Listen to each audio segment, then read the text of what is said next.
Welcome everyone. Happy New Year to everybody. And I know right now you're all thinking, I thought Mike Lund was going to MC this thing.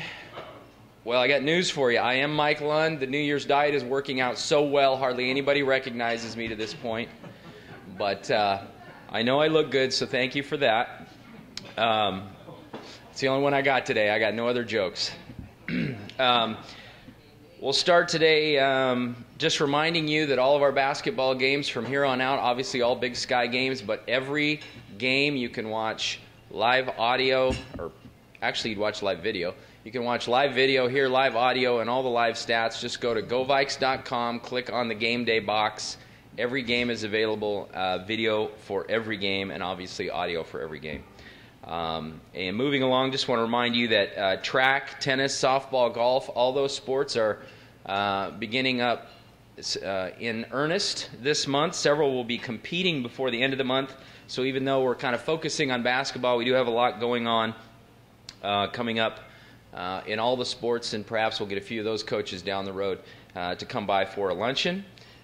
This week, the men's basketball team is at home on Thursday and Saturday night, and Dave the Horn Guy, not Dave Hirsch the Horn Guy, but Dave the Horn Guy will be there, and he has quite a show. He's kind of like the balloon guy, except he has horns. So we'll see how that goes, but he's supposed to be there both nights. Should be a lot of fun. Let's talk about women's basketball to start today, and the women's basketball team has gotten off to a good start, 2-1 in the Big Sky Conference. They go on the road for 5 of the next 7 games, so we won't see them this week. We will see them next week, but they're on the road for 5 of the next 7 games, so really a key stretch, but they have gotten off to a good start. And Thursday night they're at Montana State, Saturday at Montana. So let's hear from the head coach, Sherri Murrell. Thank you, Mike, and thanks everybody that were at the games. It was good seeing you, and thanks, Jeannie, for the cookies to the twins. They sure enjoyed it. Yeah, it was really starting out, we had tough preseason. Our ranking for strength of schedule was 47th out of 345 teams, so it was not an easy schedule. And we didn't bode well, and so I honestly was very concerned and putting a lot of heat on myself, going, what am I thinking? Of course, we had to do some of those games at Guarantee, but I was most concerned about was their mentality. How they got beat up by an ACC team. The coach there never took the press off, kept her starters in to the very last second. And they're just it was women among children. It wasn't even the same battle. So I was very concerned with their mental state of mind, but they proved that they can really battle in our conference. So we go play our preseason favorite, Eastern Washington. And on the road, and you, as you know, it's the road's not easy in this conference. I think he's going to talk a little bit about the statistics of who wins at home and who doesn't. But so anyway, it was a tough. We have another 5-hour bus ride from there that we just did, and when we played Gonzaga, and I was real proud of the girls. They got off the bus. They were very focused. They were ready to go. They played great defense, which. We're trying to get them to play 40 minutes of defense. They're pretty good at 20. We're looking at 40. They played really great defense. They just wanted it more than Eastern right at the tip-off. Kate Lands had an amazing triple-double. She was close to having a triple-double, another one earlier in the season. So it was good team basketball. I felt like everybody stepped up. For us, it's about role players as well as the starters. And I had a real heart-to-heart conversation with our seniors and said, hey, we've got to make big plays down the stretch. We have to really put this team on our back. And I think they really responded well, and especially Allie Brock. Allie Brock's just been playing fantastic. Both ends of the floor, she's just playing good defense, playing good offense, and really stepping up with some big shots. Last night, was it last night? No, 2 nights ago, or 2 in the afternoon. She hit, I thought, 2 key shots down the stretch that we needed to beat Weber State. So went on the road with Eastern, Idaho State, similar preseason schedule to us. So their schedule, or their win-loss record was deceiving. They're a good ball team, and so unfortunately we just we're having a tough time going out the gate and playing like we're capable of playing for 2 halves. Didn't execute and didn't do what we needed to do, and so we came back in the second half. Cut it within 5. Go down, make 3 stops, come down, turned it over twice, and then took a bad shot. And you just can't do that down the stretch. You just got to make stops and then come back with big plays. And unfortunately, we lost that game, and then turned right around to a great athletic Weber State team. Weber State almost beat BYU, who is one of the top teams in the nation.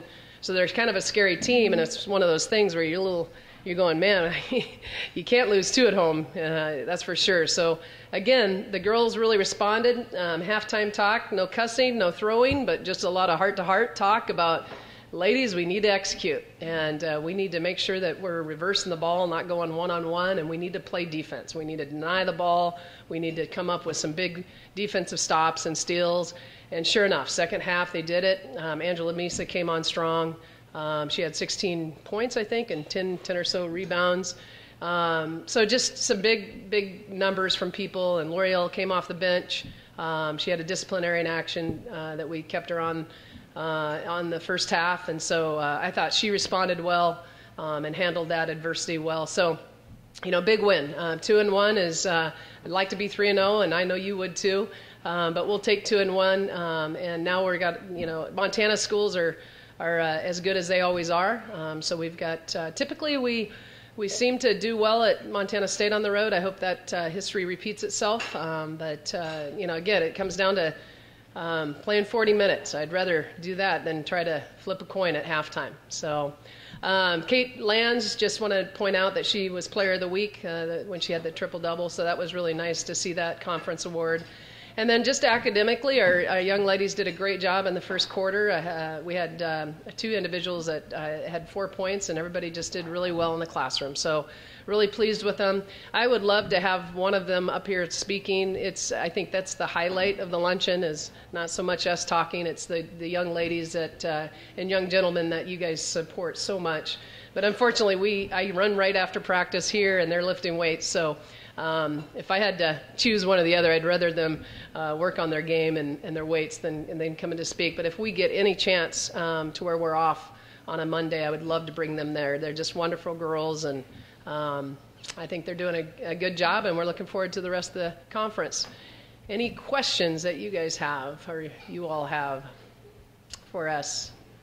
I know it was good to have some people at the Chalk Talk and had some good questions. Jane, your question was really good, and we still haven't had it answered. Jane, Jane was wondering what's the slow start, and we're trying to figure that out. So, but it was a well-educated guess. I know if you get that answer. The mind of an 18 to 21-year-old. Yeah. She's a good shooter, and shooters have to shoot, and then just keep shooting. And shooters are kind of like, when they're outside shooters, they're kind of like kickers. They miss one and they get in their head. So we just got to, I tell them we call it next play. If you miss one, just think about the next play, and the next play is usually defense. And get down there and play defense and come back and get an open shot. We're really working on trying to reverse the ball a couple of times and get points in the paint. That's what we're talking about, points in the paint. Because we just absolutely did not do that. In fact, I looked at my staff at one point in the Weber State game, and I said, I think if this first half, if we tell them to do what they're doing, they'll do opposite of us. It was just that bad. And then the second half, they did everything we asked them to do. So just young ladies that are good shooters and capable of doing a lot of things. You just got to stay confident. And I hope these 2 wins for our young ladies give them the confidence that we have. And we're doing something real special with we hired in Positive Performance, it's called, and they're doing a lot of work with us throughout the whole entire season, just working on the mental part of the game, and it's been really, really good. And I think the girls are really enjoying it, and it's really bonding time for our team. So we had someone come in for a day and work with the whole entire team and staff, and then it is an ongoing. There's a lot of organizations. This one piqued my interest because it's an ongoing thing throughout the whole entire season, and it is individual, sessions. We have like 21 workouts that you do online, and then we call them huddles, and we do one huddle per week, and that's where the whole team comes together. And what we do is we have 2 players conduct the huddles, 2 different players, so they have to get up in front and present the information. So it's really good for them to have to do that. But it's ongoing all season long online, and then the coaches are involved on it too. It's a lot of meditation. It's a lot of just talks about resiliency and just different things that I think that is much needed. And what I've learned, and I didn't mean to talk so much, Tyler, I hope what I learned out of this whole positive performance, working with our young ladies, the feedback that we get from them is they said, Coach, it's amazing how much training we get with basketball, but we have never had this type of training on the mentality side. So they don't get it in high school, they don't get it in club ball. And so, I just, our athletics department, I know Tori would love to have a psychologist, full time on our campus like U of O or Oregon State does, but we don't have that. So we reached out to this, and they are training their mind. They just have never trained the mental part of the game, and they are just soaking it up. And all of their responses are, I wish we would have done this my freshman year. So we're going to continue on with this organization. It's really good. And Courtside Club dollars help that. So thank you all the Courtside Club people. And your Courtside Club money is also helping us with recruiting. We've had so much budget cuts and so forth, but getting on the road and finding the best athletes possible is really helping with that as well. So thank you so much. And I'm done talking, and I'm ready to sit by those 2 cute Tom Fink and David Hirsch. 2 cute people back there. Thanks so much, and let's cheer on their men, and we'll be home after that, and then we're on the road again. So thank you. All right, thanks a lot to Sherri, and congratulations on a good start to the conference season. It's what it's all about here for us. While I have a moment, I would like to point out just a couple things if you haven't heard or if you missed it around the athletic program. First of all, we're going to lose 2 excellent assistant coaches, unfortunately, but they're moving on to other positions, so we certainly wish them well. One is Melanie Langley. She's been an assistant soccer coach for several years with the program, and obviously a big part of their conference champion program. And she is moving on to, I believe, take charge of a club program here locally. So we wish her the best. And also, sad to say that Brad Davis has taken a job, offensive line coach Brad Davis has taken a job at James Madison University back east, and James Madison won a national championship just a few years ago, and he has an excellent opportunity there, and he's obviously done a great job with our offensive line over the years, and he will be missed as well. And along those lines, with regard to our football program, the coaches were all in the office today meeting, and I'm sure talking about all the recruiting they've done for the past month and who they're recruiting to Portland State, and they're working very hard at that right now. But again, if you missed it, I just wanted to point out some honors that we won here in the past few weeks that have kind of come out over the holidays. Kyle Loomis, our punter, is a consensus All-American. He won first-team All-America honors from several different organizations. Clearly the best punter in the nation this year, led the nation in punting, so we're very proud of him. He's got another year to go, and he has proven that he's got the talent that he may have a chance to play in the NFL one day. We'll see how that goes. DJ Adams, speaking of the NFL, DJ Adams may have a shot as well. He also earned All-America honors from a couple different organizations. And Mitch Van Dyke, offensive tackle, also a senior, and another guy who I'm sure is going to get looked at by professional teams here in the coming months. So those 3 guys just did outstanding work on the football field, and we may see them, like our good friend Julius Thomas, in the NFL one day. And Tyler's going to talk all about Julius here in a minute. I'm sure he's been he hasn't gotten the playoff tickets yet. He's working on that. But and one other honor, Mitch Galke earned academic all-star from the FCS, Athletic Directors Association. They picked 43 players from around the nation that met the standard among many, many more that were nominated. And Mitch Galke, who's been a standout academic student for us, as well as a great center, just recently won academic all-star honors, one of the top student athletes in the nation. So that's very exciting when we hear about honors like that. All right, so those are a few of the things that are going on, and now we will move on to men's basketball. The men's basketball team 5-6 on the season. On the road last week, played a couple games. They were close throughout. The one at Weber State got away a little bit at the end. So they have started the season 0-2. The really good news for the men's basketball team is they get 6 of the next 8 games at home.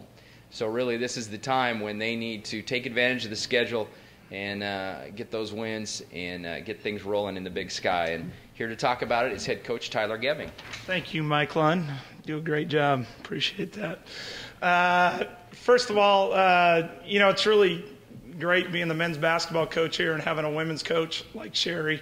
A lot of people don't realize this, but you go out and recruit and the men's coaches will bash their women's coach, and Sherri will go, yeah, it's the same way. The women's coach, they sit and bash the head coach, and Sherri and I kind of joke about it because her and I get along about as well as two coaches could get along from different sports. And I don't think once we've ever argued over about who gets the gym time, who gets the certain practice time, or when each other wins, we usually text each other, or great job, or so there's not really a competition there to see who's the best or anything like that. So it's whatever that's worth. I mean, Sherri's does a great job with her program, and we always sneak in on each other's practices from time to time. So it's nice to have someone like her that I can work with and get along with. It definitely helps the program. So good luck to you this weekend, Coach Murrell. So a little bit just talking about our preseason. The way it went, I was pretty happy with our preseason. I thought kind of going into it, looking at, you kind of always project where you're going to be. And I thought we would be 6-3. I thought losing at UNLV and Boise State were obviously going to be, tough games. We'd have to play pretty well. And obviously having 7 at home, I thought, I think, if we could go 6-1 in those games and be 6-3 heading into Christmas, boy, I'd be really happy. We're 5-4. The Idaho game was, that was one that I thought we should have won. That was a tough one. We maybe looked like heroes.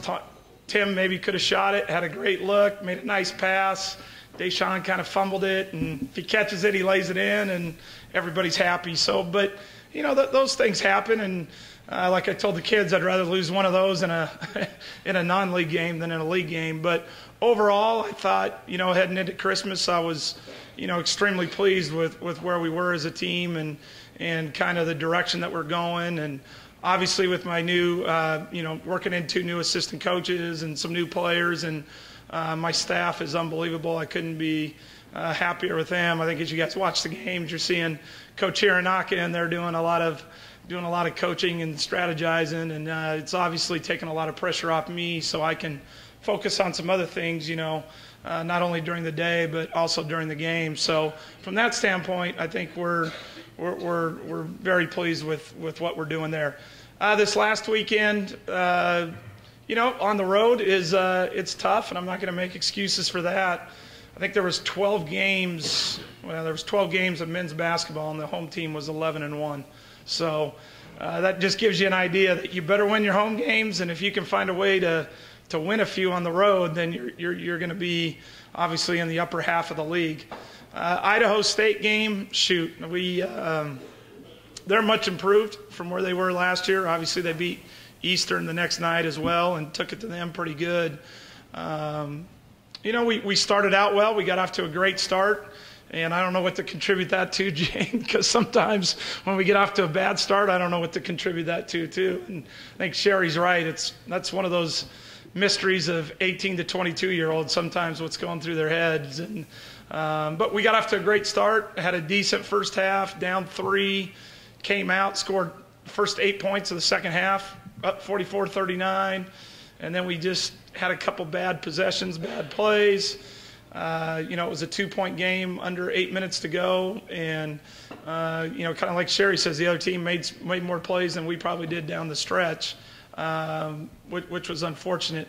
Because Saturday night I thought we played one of our better games, energy-wise, defensively, just doing some things. I thought we we competed well, and it was kind of like one of those, if you guys would have competed like that, not that we didn't compete Thursday, but if we would have played like that on Thursday, the outcome probably would have been a little bit different. So, it's probably kind of what Sherri's saying, getting that consistency for 40 minutes and not 20 minutes of one half, 20 minutes of another half. It's trying to string it together for 40 minutes. And when you're on the road, I think that's the biggest challenge of, hey, how do we stay consistent? How do we stay together? How do we get this done for 40 minutes when you go on the road? But at Weber State, we were 5-point game with 7 to go. They come out, hit a 3 out of a timeout, and then we came down, had a bad turnover. They went the other way. We fouled them and won. All of a sudden, within about a minute, it goes from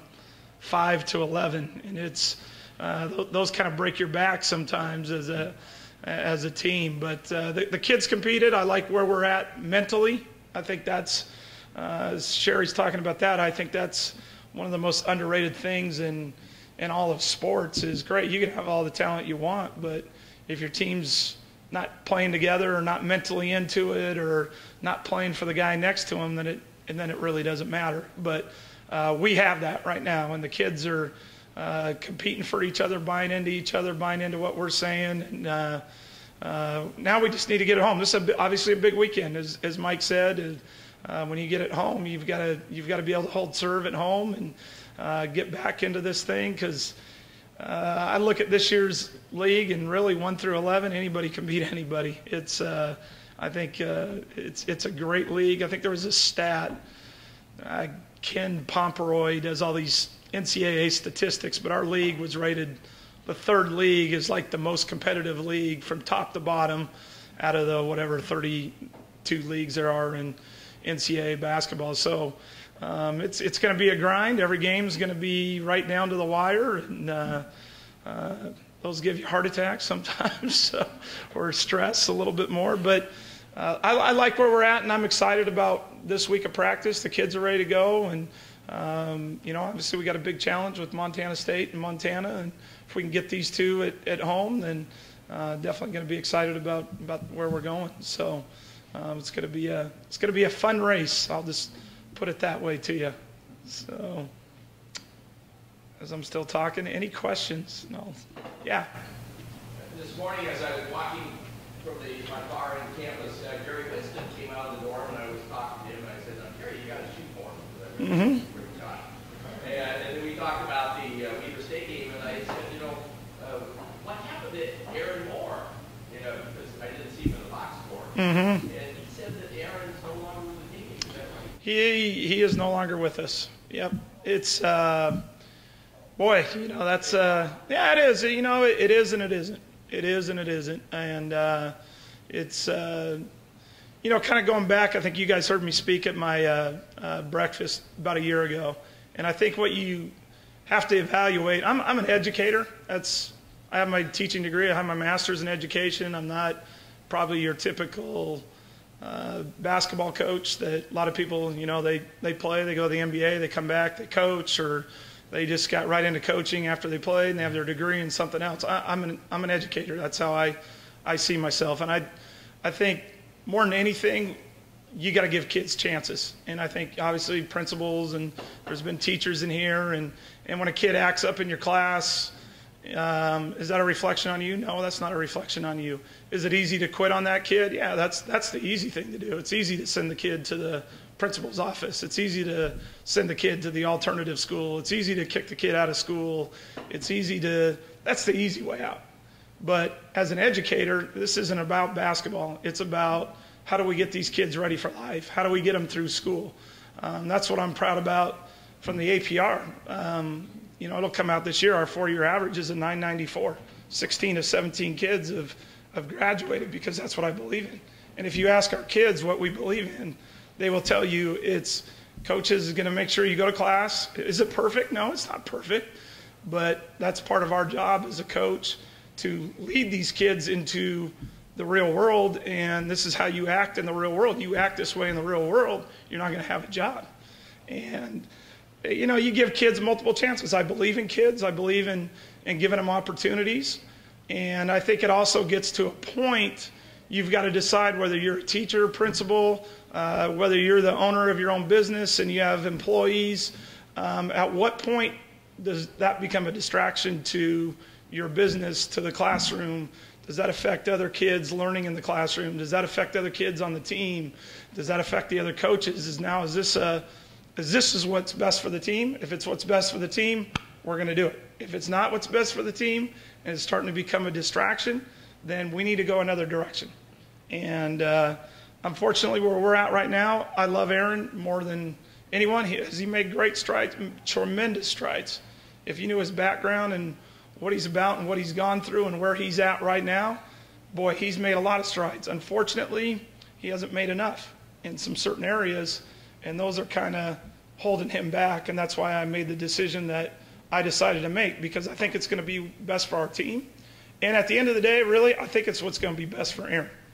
And right now, our plan is keep him in school. He needs to get his degree. He's 32 credits away from getting his college degree. He has a 6-year-old son that he needs to provide for the rest of his life.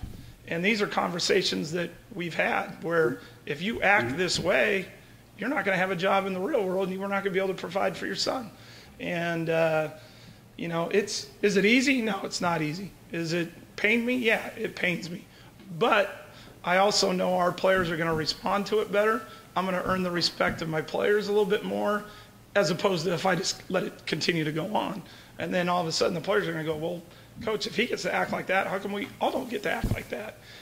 So you got to just, at some point, dry your foot in the sand, and it is what it is, and we're going to move forward, and I still believe that we're going to be better for it. Because Saturday night, we played hard, and it was hard. We've got to have a good week of practice. We've got to change a few things that we're doing because he was obviously a big piece to what we were trying to do. So now we've got to kind of quickly change a few things offensively and defensively, but I think it's going to pay off for us, and we're not quitting on Aaron either.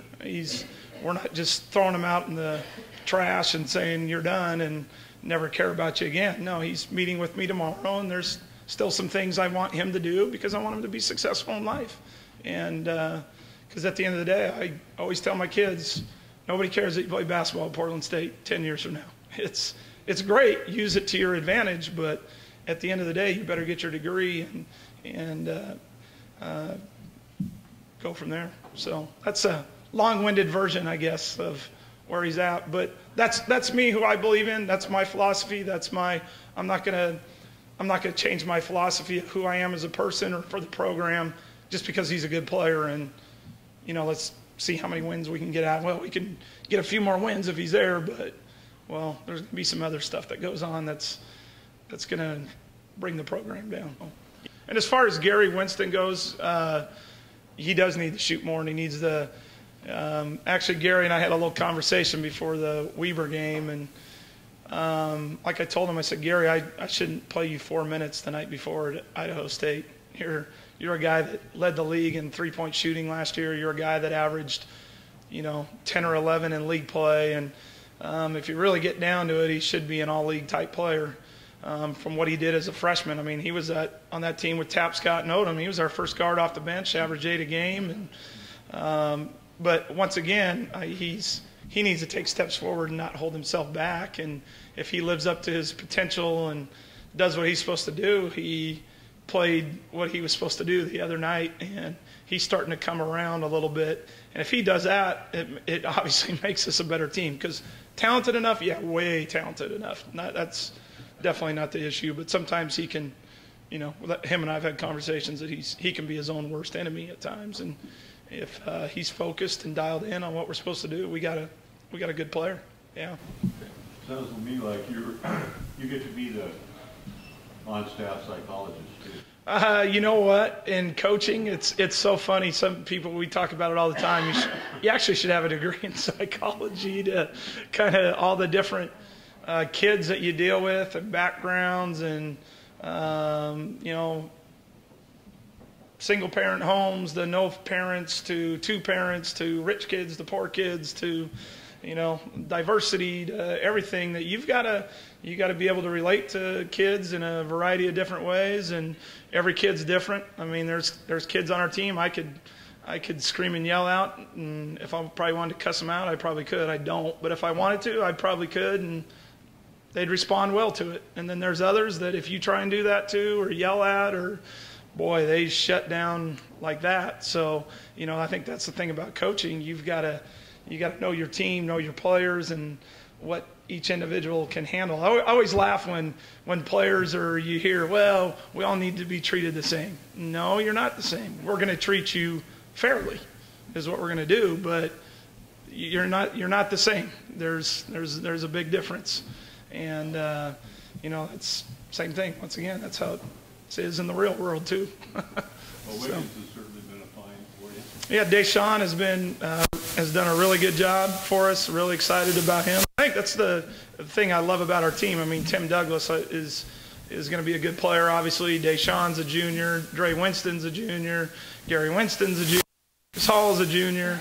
Brandon Cataldo's a junior. So it's one of those groups. If we can, keep getting better with, then that can parlay into, now next year as you're going into next year, not spending as much time trying to get everybody to learn to play together, which you can kind of do, early on sometimes. So that's what's exciting, and they're really a great group of kids. They're good people to be around, easy to travel with, and that sounds dumb, but trust me, when you're on a 5-day road trip, you want to be around kids you enjoy. Otherwise, it can definitely be a long trip. I think one thing that we probably struggled with more than anything this weekend was our shot selection. And people will say, well, you didn't play good defense, or they scored this many points. Well, our biggest issue, and we got video of it today. And Sherri will attest to this, I'm sure. You take a bad shot or a quick shot or you have a turnover, boy, the team just goes the other way. It's transition, it's 2-on-1, 3-on-2. You don't even get a chance to get your defense set up. And the other night against Weber State, we charted it, watched video, and we gave up 30 points just off our turnovers or a bad shot. That it's like, man, there's no defense for that. And then they're just going the other way on you, scoring or getting an open three or an open shot in transition. So the key for us is we have got to move the ball better. We've got to work for a higher percentage shot, because when we do, good things happen. And I think a little bit happened in the Portland game. If you remember that far back, we kind of got a little trigger happy too early into the shot clock. I think we tried to do too much one-on-one early in the shot clock, and bad shots just, boom, they're going the other way. Transition, and you don't even get a chance to play defense, Where the other night against Weber, when we got our defense set, they were 12 of 36. They shot 33%, but they ended up shooting 50% for the game. So do the math. They killed us off our bad shots and our turnovers. So that needs to get cleaned up immediately this week. So that's something to look for. Can you talk a little bit about Julius? Julius, yeah. Written his check for the Viking. I think he's waiting for his next contract. I think he's going to get a nice, healthy contract on this next one. He's Say it, play in the All-Star game? I think the Pro Bowl, Tig would know this, isn't it between the Super Bowl? So if they go to the Super Bowl, he won't go to the Pro Bowl. But like I told him, I grew up in Seattle. I'm a Seahawks fan, so I said, Broncos, Seahawks, you can catch 2 touchdowns, but Seahawks win, JT. So, but you keep in touch with him all the time. He's awesome. He's such a good kid, and really happy for him. He is. So, yeah, he's living the dream and catching passes, and pretty cool. He caught Peyton Manning's NFL record. The 51st touchdown was Julius catching it. So. It's really, really neat to hear the announcers too talk about Portland State. Yeah, it's every time. A basketball kid. Yeah.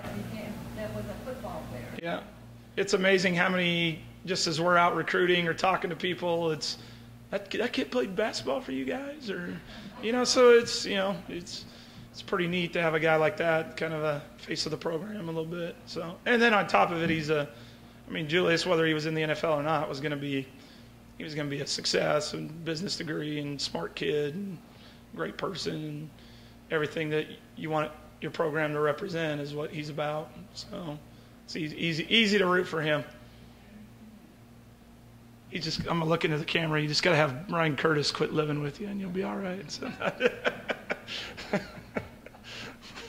it's one of our ex-players. You guys, I call him the freeloading off him, I say.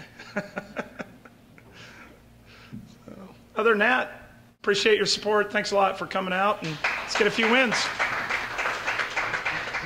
Thanks again for coming, everybody. We'll see you Thursday night, and go Vikes.